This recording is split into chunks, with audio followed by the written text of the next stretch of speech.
Hello everyone, this is Bobby Barr speaking, and this is a short training video on how to grow your business. We're going to concentrate on ways that you can grow your business.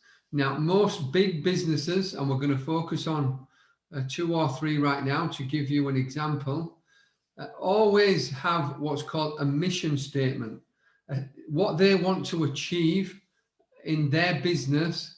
And it generally starts around customers, because without customers, you don't have any business. And once you get your customer, the key then is to retain that customer and grow with them, understand what their needs are, and try and cater as best you can for those needs. And if your customer starts off tentatively spending a small amount of money with you as a business, then how can you encourage that customer to spend more with you?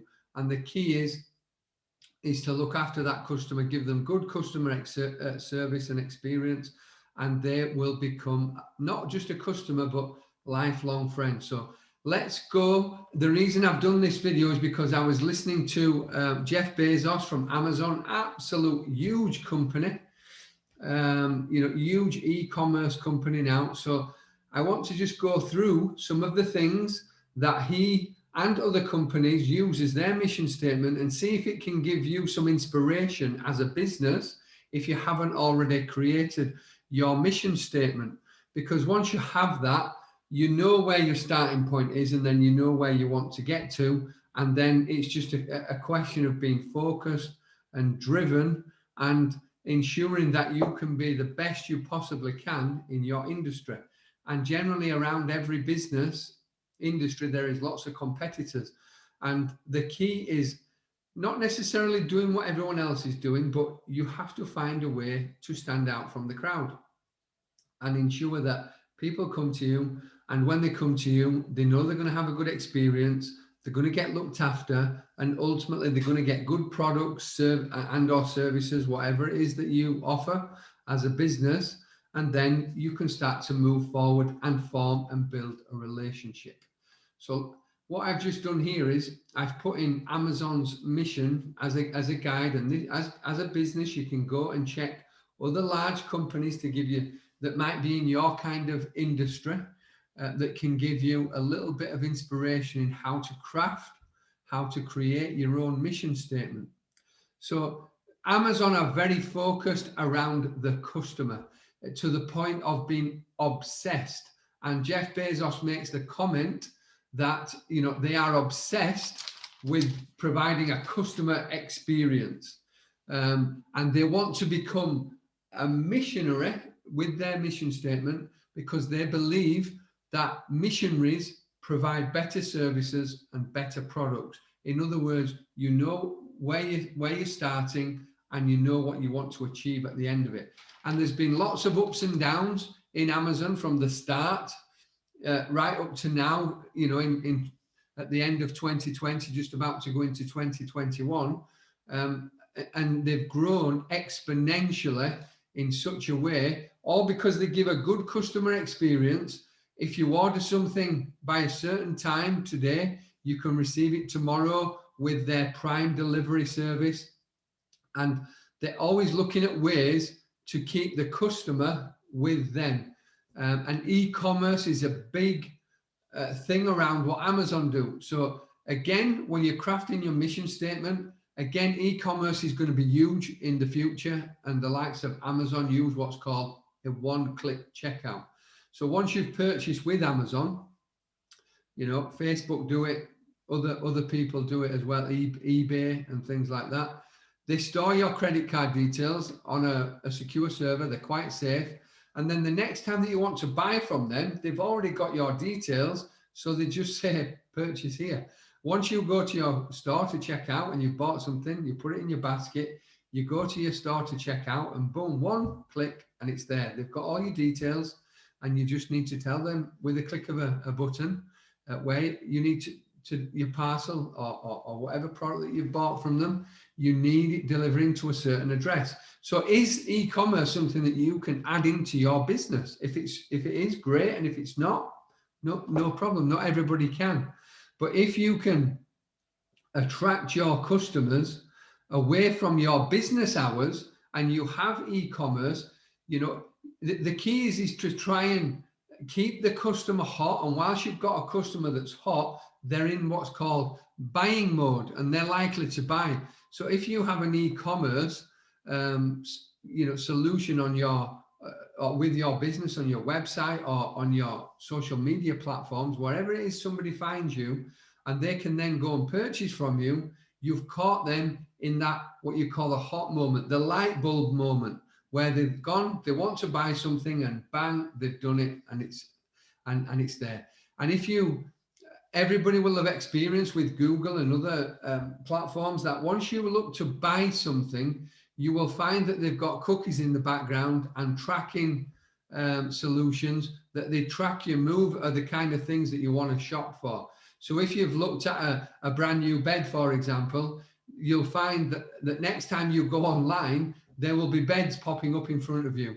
And that's because it's all about understanding their customer, tracking them, and making sure that product is in front of them and ensuring or trying to ensure that you buy from them. So let's look at the mission statement of Amazon.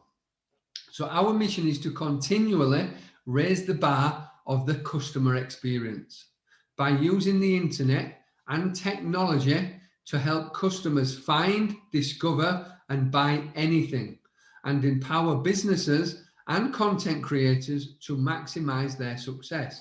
And we aim to be Earth's, big statement, most customer-centric company.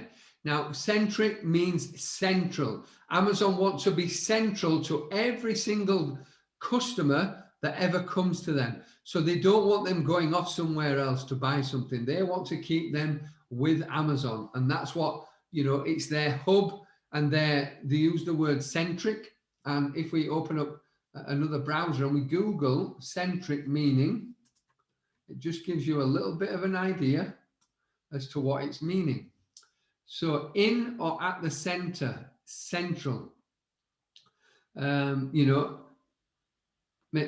not the second one, but the adjective in or at the center, central, centric, and peripheral forces. So they want to be in the moment, the center of everything, like you see here on this particular, the A is there, and they want everything to be central around them, as these diagrams here are showing. And they want to be central around them as a business. And Jeff Bezos has gone as far as when they've started out that they've never made money on any kind of product for at least 5 to 7 years when they started to launch new products. Now, Amazon have got huge financial backings. They're very well versed in that area. They're a very healthy, financially healthy company. And for a starter company, that may not be possible. If you're a local business, for example, that is just not possible to go 5 to 7 years without earning any money. So the key here is to craft something, understand where your starting point is, understand what you want to achieve, and then understand what the outcome is. And in some cases, Jeff Bezos makes the point that they're not really that bothered whether they make money on some of their products as long as they give the customer experience. They give the customer what they want. And eventually they'll try and raise the bar, raise money in that product, sell it for more, a higher price. And if they cannot do that, then they will automatically get rid of that product in their inventory. But what they've done, they've attracted a customer. And if you look at marketing, you have to pay money to market to attract people. And they're looking at that as that's their marketing. It's a marketing budget that they're willing to allow to get people as their customer. And then once they get them, it's their aim, their mission to keep them and make them the obsession to their business and provide them with the best quality products that they could ever want and ever wish for, and let Amazon be the number one, as we've already said. So let's go through some other things that we can go through about Amazon. So what are Amazon's core values?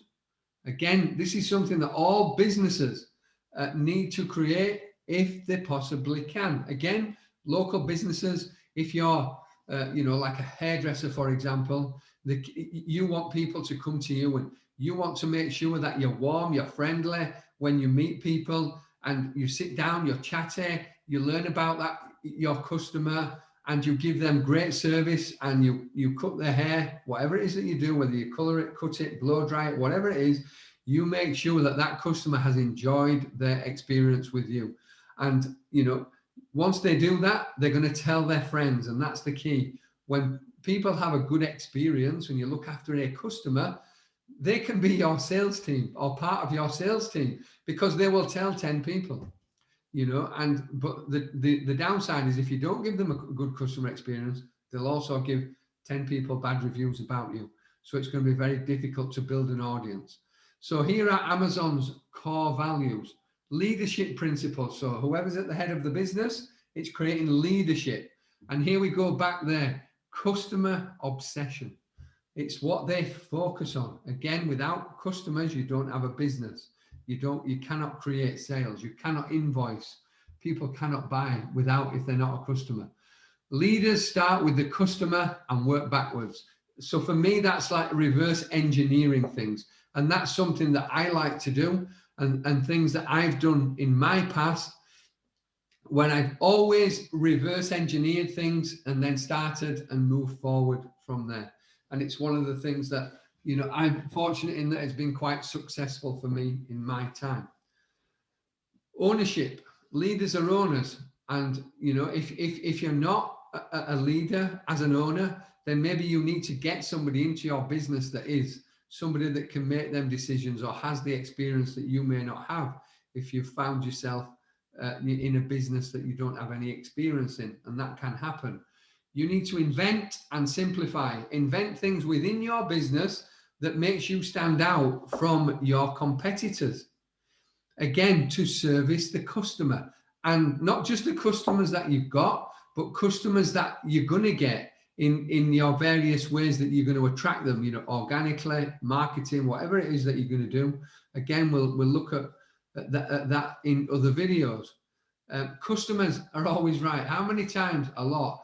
How many times have you heard that?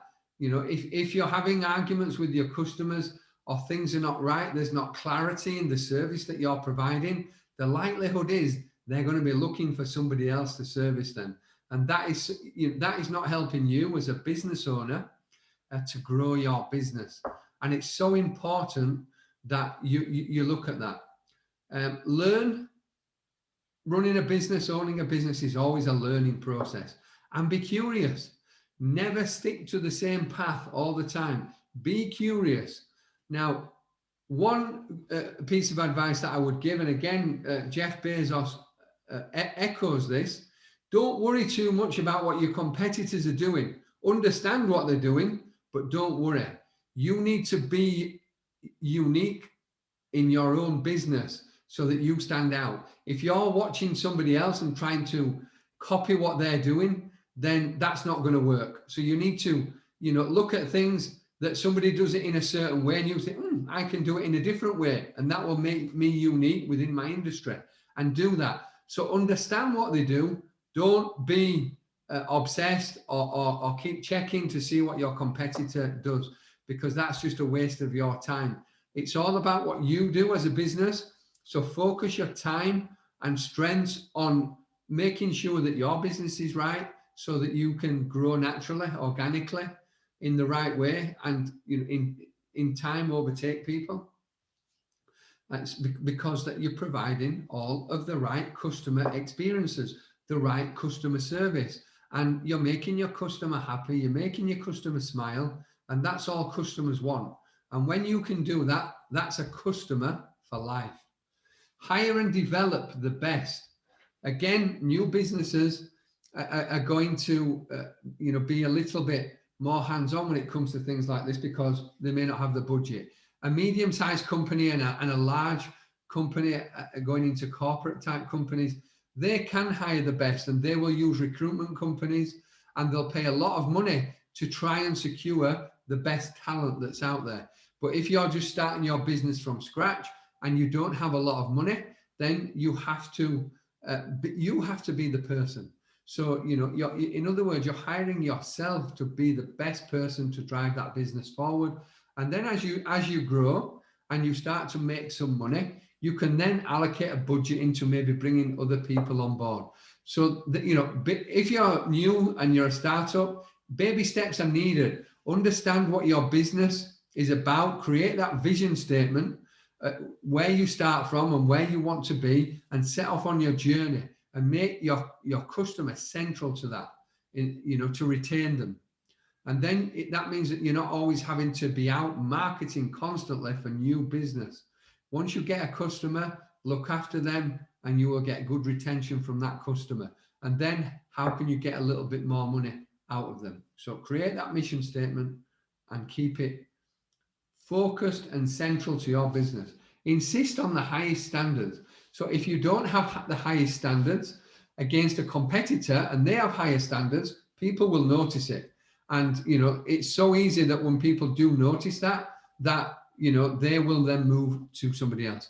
So for example, if Coca-Cola are doing an offer on 24 cans of Coke, and it's a special offer that they're doing to try and attract new business, and they do it at a similar price to 24 cans of a brand that is not very well known, guaranteed they're going to buy Coca-Cola. Again, Heinz Baked Beans would be another one. If Heinz Baked Beans do an offer and it's sat on a shelf next to a brand that is maybe not as well known, and it's a similar price, even just slightly higher, people will buy Heinz Beans because it's a brand. They've created that brand. And you have to do that as a business, depending on where you are in your stage of growth as a startup, a medium size, or even a large company. And the larger that you get, the harder it is, because people tend to then sit back on their laurels a little bit because the company's doing okay, and you don't necessarily see things. And that leadership quality is needed to be able to spot those things and keep everyone in check and keep on the growth path and ensuring that customers are being looked after. In a medium-sized company, people are still very hands-on and driven and switched on, and they kind of know there's a bit of competition there, that you can create amongst employees, your workforce, to keep driving the business forward. But at the startup stage, it's generally the owner of the business that is wearing the hat of many, many people to get to that level to then bring others in. This is a big one, guys, an absolute huge one, is think big. Never underestimate yourself, your product, or your service, whatever it is that you do. And again, when you think about your mission statement in how you're going to apply it to your business, make it different to everybody else so it's unique, and make it big. Make everybody know that it's big. Make everybody know why you are unique. And then shout from the rooftops, because if you don't do that, you're not going to attract people. And be confident and understand, once you do start on your journey, when you get that mission statement and your vision and your plan and you start to implement, then you can, understand when you get a customer, what you're going to do to ensure that you retain them and look after them. So again, all key things. And Amazon, one of the biggest companies around at the moment. So it's a way of getting some, some vision yourself, some inspiration from a large company, and see how you can create your mission statement. But let's look at two more quickly before we finish.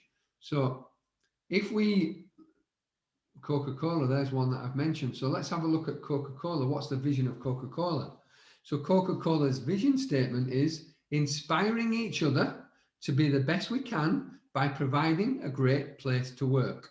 The purpose of Coca-Cola is reflected in this mission statement. It reveals the intent of the company to be an agent of change and development within its industry and beyond. Now, looking at Coca-Cola's, their mission statement, if you look at it, is a great place to work. So that means that they're looking to look after their employees. And I remember Richard Branson makes a huge statement, is that if you look after your employees, your employees will look after your customer, so you don't need to do. And this is probably something similar from what they've said. So Amazon, focusing on the customer. Number one, obsessed with the customer. But what Coca-Cola are still concerned about the customer, but they're doing it in a different way. So they're making sure that they create a great workplace, that people are happy, to then create and churn out a fantastic product that makes their customers happy, whether that be in their marketing, in their procurement of ingredients, or whether that's on their shop floor where they make the product. And a little bit different, but still the same outcome, just a different step to get to the same outcome. Whereas Amazon have made it absolute focus on the customer. And we've heard stories about people where, you know, they're dying to go to the toilet and they can't go to the toilet when they're working in an Amazon warehouse, because their focus is solely on the customer. And you have to find what's best for you. Facebook's mission status and vision is to give people the power to build a community. So Facebook's all around a community, you know, be able to communicate with friends, be able to communicate with people outside of your friends network, whether it be in business or even in other things that you have interest in, whether it's health and wellness and other types of thing where you can go and you can access a community quite quickly and start engaging, make new friends and everything else. And bring the world closer together. Vision. People use Facebook to stay connected with friends and family, to discover what is going on in the world and to share and express what matters to them. And in some cases, it is quite common that people use Facebook to nosy, because it helps you to nosy on other people, i.e. friends, family, you know, other people within your community, or even businesses from a business perspective. So another one that I want to show is Google before we bring this to an end. It might be here. Anyway, let's put it here. So Google mission statement. So our company mission is to organize the world's information and make it universally accessible and useful. That's why search makes it easy to discover a broad range of information from a wide variety of sources. And I'll cover that, why that's important in how you can grow your business through marketing in another video. But again, if you look at Google and we break it down, so they're looking to organize. So again, they're looking to be central around information and being the largest search engine in the world. Again, that's and they've got there over time. That's their focus. And you know, they're universal, which means they're all over the world. It's accessible and it's useful. And there are other competitors out there, such as Yahoo, such as Bing, such as DuckDuckGo, for example. And I'm sure in the future more will come. And Google will probably be in a position where, you know, they'll be able to fight most people off, but are people eventually going to offer something that Google do not? Let's see. Again, competition is healthy, and you know, people do be top of the tree, but they're there on a perch to be knocked off by somebody that's creative, that's coming along, you know, and offers something different. So there is the vision and the mission statements from some very, very large companies. So as a business, in order to grow your business, and if you haven't created a mission statement, then you maybe don't have a plan in place of how you're going to put yourself in your market and create and think big and make you stand out from everybody else so people can see you. So at the minute, you may be, you know, below the radar, which means that certain people are going to overlook you. You need to change that and get above the parapet, guys. Sing from the rooftops, think big, make and create something unique about your business that nobody else is doing, and then start to push that forward. And that comes with your mission statement about your values and how you can move forward. So thank you for your time. I hope this has been informative and useful for you. If you'd like to work with me, below this video there will be a link that will take you through to either subscribe to my newsletter or to get in contact and have an appointment on my calendar. And I hope we can do some good with many companies that may get to see this in the future. So I will see you on the next training video. Thank you and have a great day.